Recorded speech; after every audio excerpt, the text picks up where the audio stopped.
cleaned off the outside of the oil pan for right here. Gonna go through it and wash out the inside after I drill the hole for this.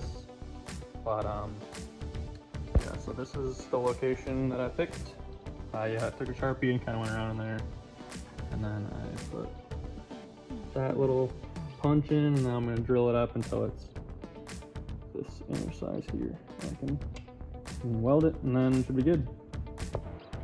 And after welding, let's see, looks pretty good. Inside here also looks really good. Stack some dimes for me. So I'm probably gonna clean this out one more time just in case anything got in here during welding, which it probably did. It feels like there's like some oily and stuff. And I also am gonna clean the mating surface on this side and on the car side there. And then I gotta put pickup tube back on with the gasket. And then we are gonna be reusing this gasket since it was brand new last year. So we're just gonna go around it with a thin bead of the silicone gasket maker on both sides of that gasket, put it on the pan, and then put it back in the car. Well, I kind of skipped some stuff, but we got the pan in, and we also just got the subframe back up.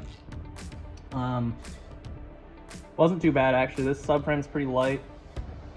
Painted it so it's nice, shiny new black subframe. Yeah, I don't really know if there's a ton to tell you about how to do this. It's just kind of get it done. Maybe what would be useful to know is when you're putting, if you have the reinforcements done for the front subframe, right, where'd those go? I think they're right there. Then there's a really small hole to get that washer into for the motor mount. So if you flip it, if you have this out, you're gonna have it out obviously. So you're gonna flip it over, so the motor will be coming up, like this would be facing towards the ceiling when it's out of the car. And then you're gonna put it up through, put the washer in, and then get the nut in there, and then put the nut kind of centered over the washer, and then thread the motor mount through the nut instead of trying to thread it through the top. It's way easier to do it that way. Now we're just gonna, since the subframe's already snugged up there, we're gonna do 79 foot-pounds all the way around, and then 77, sorry, and then, well, it depends on the grade of bolt apparently. Yeah, but we're just gonna kind of guess because it doesn't have a grade spec on the head, so yeah. So what are we guessing, Cody? 77? Yep, we're going with 77. You notice anything different? We got the crane out of the way. Look at all this room. Can actually walk through here. Can actually like slide around everywhere underneath the car. Look at all this floor space. So much. You do aerobics in here. So many activities. Totally sweet. So yeah, we got the subframe back in, and we got a dowel. Beans likes the camera. We got the motor mounts in down in there. Wait, is that what we're looking at right now? No. I don't know, they're down there.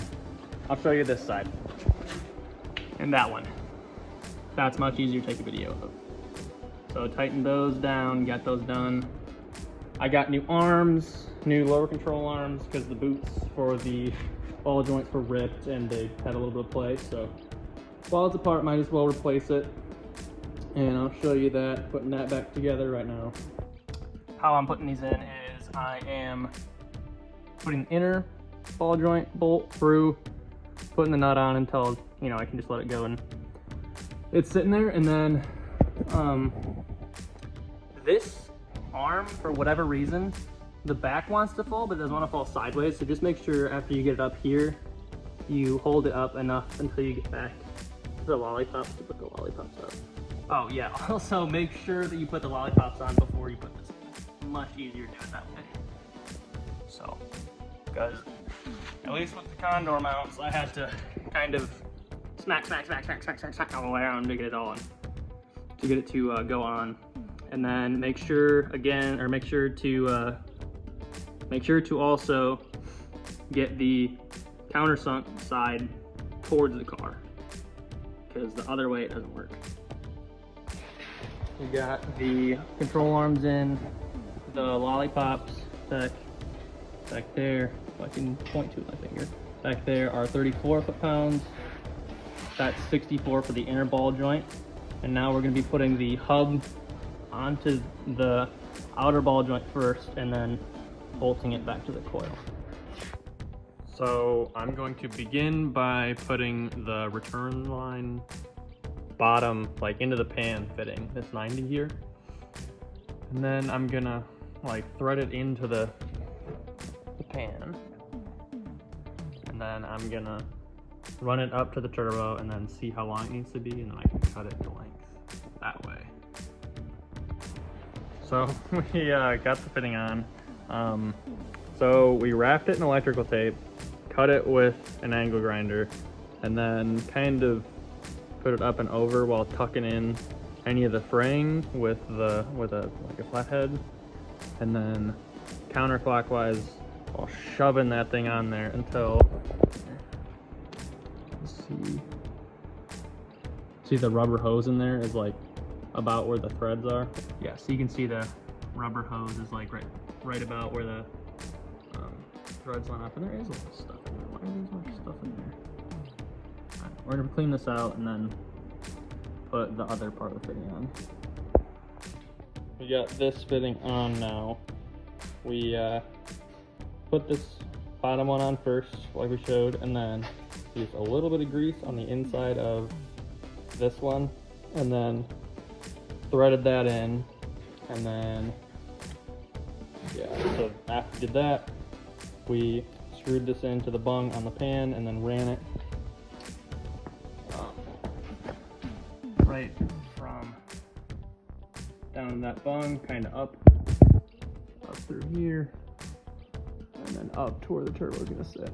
We put the turbo in just to know exactly where it's going to fit, and we've also put the fitting on the bottom of the oil drain just to get us a good gauge on where we needed to cut. And then we marked the lines right there, and we're gonna electrical tape right over the center of this line a few times, and then angle grinder cut it off, take it out nice and slowly to not fray the line anymore, and then go from there.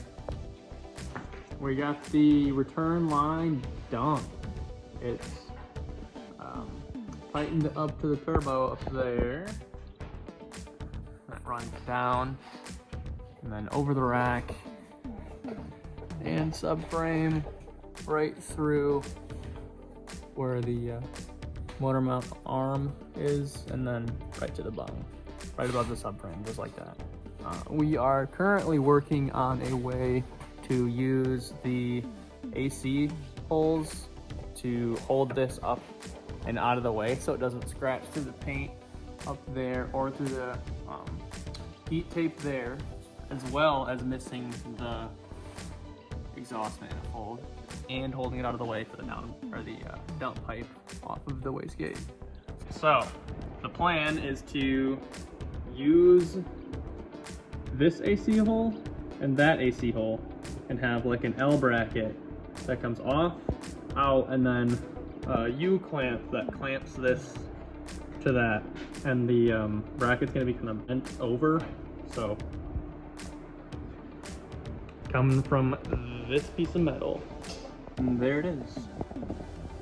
Just like I said, piece of angle iron, bent right there, and then to make it so that there weren't any sharp edges, we also like bent it this way and then back.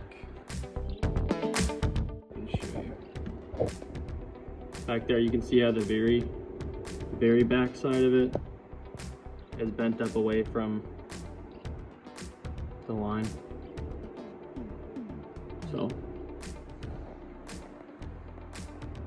bracket's good. Both of the oil feed and drain lines are on now, and that's the oiling for the turbo done. And probably gonna be next video, possibly running intercourse maybe. Not entirely sure, but this is oiling for the turbo done.